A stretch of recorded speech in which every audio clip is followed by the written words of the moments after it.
Hello বন্ধুরা, আবারও চলে এলাম আমি শেফালিদি রান্নাঘরে। সবাইকে স্বাগত জানিয়ে আজকে রেসিপি শুরু করছি। আজকে তো জামাই ষষ্ঠী উপলক্ষে আজকের একটা ইউনিক রেসিপি তৈরি করব, গন্ধরাজ মটন।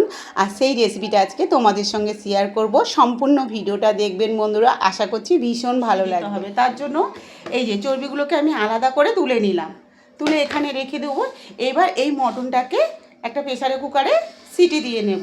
মটনটাকে তার আগে একটু নুন হলুদ মাখিয়ে নেব। তো দেখুন বন্ধুরা, এখানে দিয়ে দিচ্ছি 1 চামচের মতো লবণ, তার সঙ্গে দিয়ে দিচ্ছি 1 চামচের মতন হলুদ, হাফ চামচ করে দুবার দিয়েছি।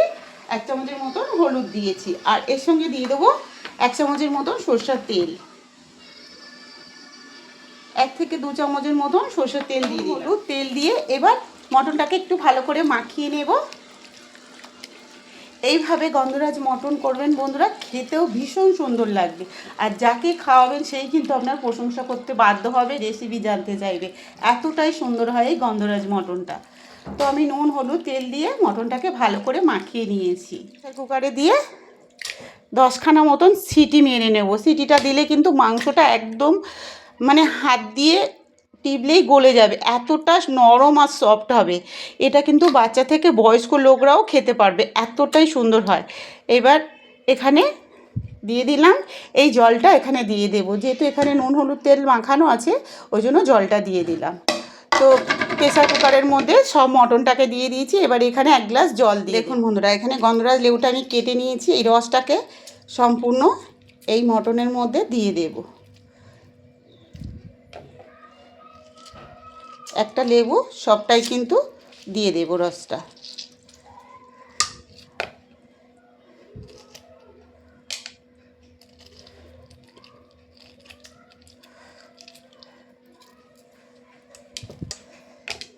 রসটা দিয়ে দিলাম। এবার এখানে দেখুন বন্ধুরা, নিয়েছি গোটা 4 এই 2টো তেজপাতা, 4টে এলাচ, কিছুটা গোলমরিচ, 10-12টার মতন গোলমরিচ, আর 3খানা গন্ধরাজ লেবুর পাতা, সবগুলো এর সঙ্গে দিয়ে দেব। আগেই বলেছি বন্ধুরা, একদম ভিন্ন স্টাইলের। আর এই আজকের যে গন্ধরাজ যে মটনটা করছি ভীষণ সুন্দর হবে খেতে। তো দেখুন বন্ধুরা, এখানে কিন্তু সব কিছু আমি দিয়ে দিয়েছি। গন্ধরাজ লেবুর পাতা 3টে, 2টো তেজপাতা, গোটা 4 এলাচ, গোটা 10 গোলমরিচ, আর এখানে নুন হলুদ মাখানোই ছিল আগে। এবার আরও একটু হাত দিয়ে ভালো করে মটনটাকে মাখিয়ে নিচ্ছি। লেবুর রসটা যেন সব মটনের মধ্যে ভালো করে মিশে যায়। আর গন্ধরাজ লেবুর পাতা আর লেবু দেওয়ার জন্য দেখবেন সেন্টটা ভীষণ সুন্দর বেরোবে। তো এবার ভালো করে আমি মাখিয়ে নিয়েছি। এবার এখানে দিয়ে দেব 1 গ্লাসের মতন জল। তো বন্ধুরা দেখুন, জল দিয়ে দিয়েছি। আর এখানে দিয়ে দিচ্ছি 1 চামচের মতো লঙ্কা গুঁড়ো। লঙ্কা গুঁড়োটা মাখানোর সময় আমার দেওয়া হয়নি, তার জন্য আমি এখন লঙ্কা গুঁড়োটা দিয়ে দিলাম। দিয়ে একটা চামচ এই খুন্তির সাহায্যে ভালো করে একটু নেড়ে দিচ্ছি। দিলে মটনটার মধ্যে কিন্তু লঙ্কাটা ভালোভাবে মিশে যাবে। এবার ঢাকনাটা লাগিয়ে দেব, দিয়ে সিটিটা মেরে নেব। এবার একটা মিক্সিং জার নিয়ে নিয়েছি। এবার সব আদা রসুন আর এখানে 4টে কাঁচা লঙ্কা দিয়ে একটা পেস্ট বানিয়ে নেব। 5খানা এই 4 পিস করে টমেটো দিয়ে দিয়েছি, দিয়ে একটা ভালো করে পেস্ট বানিয়ে নেব। আর ওদিকে কিন্তু আমার প্রেসার কুকারে বসিয়ে দিচ্ছি, সিটি কিন্তু 4 থেকে 5খানা সিটি পড়ে গেছে। ততক্ষণ আমি মশলাটা রেডি করে নেব। তো বন্ধুরা দেখুন, আমি একটা গ্যাসের ওপর কড়া বসিয়ে দিয়েছি, আর কড়াটা গরম করে নিচ্ছি। কড়াতে দিয়ে দেব তেল। মটনটা আমি সরষের তেলে রান্না করব, তো আমি এখানে 100 গ্রামের মতন সরষের তেল দিয়ে দিলাম। তেলটাকে ভালো করে গরম করে নেব। আর এখানে দেখুন বন্ধুরা, মশলাটা কিন্তু আমি পেস্ট করে নিয়ে এসেছি। আর এখানে কিন্তু 2টো পেঁয়াজও দিয়ে দিয়েছিলাম, টমেটোর সঙ্গে 2টো পেঁয়াজও দিয়ে আমি একটা পেস্ট বানিয়ে নিয়েছি। আর তেলটা গরম হয়ে গেছে, তেলের মধ্যে দিয়ে দেব কুচানো পেঁয়াজ,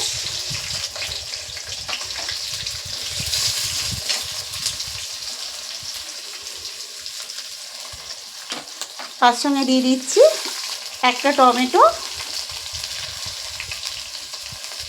পেঁয়াজের মধ্যে হাফটা আমি পেস্ট করে নিয়েছি, আর হাফটা কুচিয়ের সঙ্গে দিয়ে দিলাম। পেঁয়াজ আর টমেটোটাকে ভালো করে একটু ভেজে নেব। এবার এখানে দিয়ে দেবো 1 চামচের মতো লবণ। লবণটা দিলে কিন্তু পেঁয়াজ টমেটোটা কিন্তু তাড়াতাড়ি ভাজা হয়ে যায়, আর খুব তাড়াতাড়ি কিন্তু নরমও হয়ে যায়। তো আমি লবণটা দিয়ে দিলাম এর সঙ্গে, মাঝখানটা একটু ফাঁকা করে নেব। এবার এখানে যে মশলাটা পেস্ট করে রেখেছিলাম, মশলাটা আমি পুরোটা দিয়ে দেবো এর সঙ্গে। এই দেখুন মনে হয় সব মশলাটা, পেস্ট করা মশলাটা কিন্তু আমি পেঁয়াজের মধ্যে দিয়ে দিয়েছি। এবার আরও ভালো করে মিনিট 10 মতন কষিয়ে নেব মশলাটা। আর এর সঙ্গে আরও কিছু মশলা আমি এখানে যোগ করব। 1 চামচের মতন হলুদ গুঁড়ো, তার সঙ্গে দিয়ে দিচ্ছি 1 চামচের মতন লঙ্কা গুঁড়ো, 1 চামচ দিয়ে দিচ্ছি জিরে গুঁড়ো, 1 চামচ দিয়ে দিচ্ছি, 1 চামচের একটু কম দিয়েছি ধনে। মশলাগুলোকে একসঙ্গে আমি ভালো করে কষিয়ে নেব।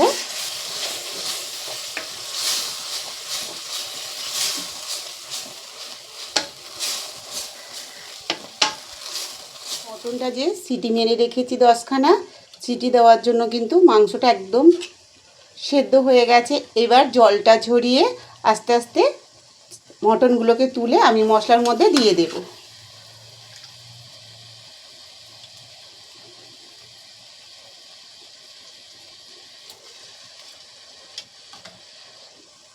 জলটাকে একদম ঝরিয়ে নিতে হবে, নিয়ে মটনগুলোকে এর মধ্যে দিয়ে কষিয়ে নেব।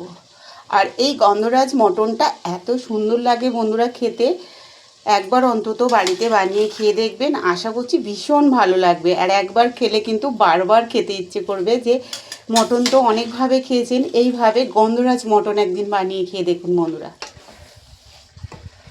এইভাবে গন্ধরাজ মটন একদিন বানিয়ে খেয়ে দেখবেন বন্ধুরা, ভীষণ সুন্দর লাগে খেতে।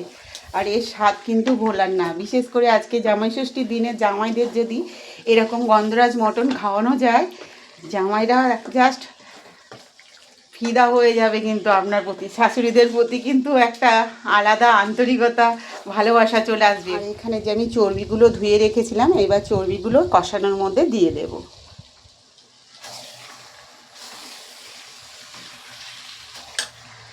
কষাতে দেখবেন বন্ধুরা মটন থেকে তেল ছাড়তে শুরু করবে। এই দেখুন মটন থেকে কিন্তু তেল ছাড়তে শুরু করেছে, মানে আমার মটনটা কিন্তু কষানো হয়ে এসছে। আর মিনিট 5 মতো কষিয়ে আমি জলটা দেব।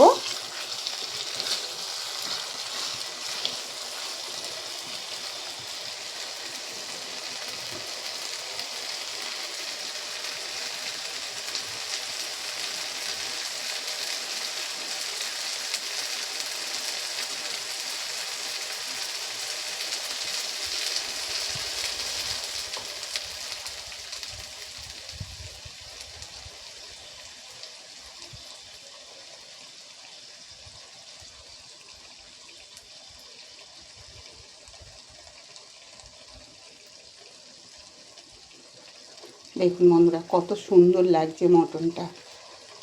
দেখুন মটন থেকে কিন্তু অলরেডি সুন্দর একটা কালার চলে এসছে আর তেল ছাড়তে শুরু করেছে। এই দেখুন, দেখেছেন বন্ধুরা। আবার একটু নাড়াচাড়া করে দেবো। তো আমার 10 মিনিট কিন্তু চর্বিটা দিয়ে দিয়েছি, 10 মিনিট কষানো হয়ে গেছে। এবার এখানে আমি জলটা দিয়ে ফুটিয়ে নেব। আর মটনগুলো কিন্তু আমি আগেতেই বলেছি বন্ধুরা, আগে থেকেই আমি সিটি মেরে নিয়েছিলাম 10খানা, তার জন্য মটনটা কিন্তু একদম সেদ্ধ হয়ে গেছে। এবার এখানে মাংস থেকে যে এই যে মটনটা কষিয়ে সেদ্ধ করার জলটা যে আমি এখানে বাটিতে রেখেছি বন্ধুরা, এই জলটাই মটনের মধ্যে দিয়ে দেবো। দেখুন মটনটা থেকে কত সুন্দর একটা কালার আসছে আর ভীষণ সুন্দর একটা সেন্ট বেরোবে দেখবেন। যেহেতু গন্ধরাজ লেবু আর গন্ধরাজ পাতা দিয়ে করা হয়েছে, এটা গন্ধরাজ মটন, তার জন্য সুন্দর একটা ফ্লেভার আসবে।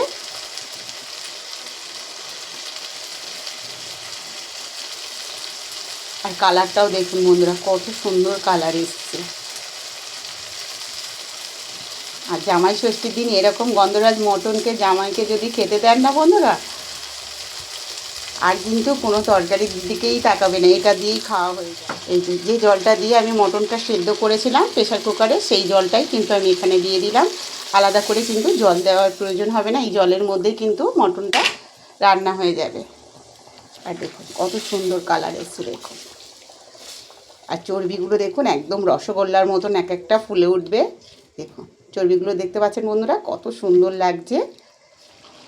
এই দেখুন বন্ধুরা, নামানোর আগে গন্ধরাজ লেবুর পাতা 3টে আমি এখানে দিয়ে দিলাম, একটু নেড়ে দেব।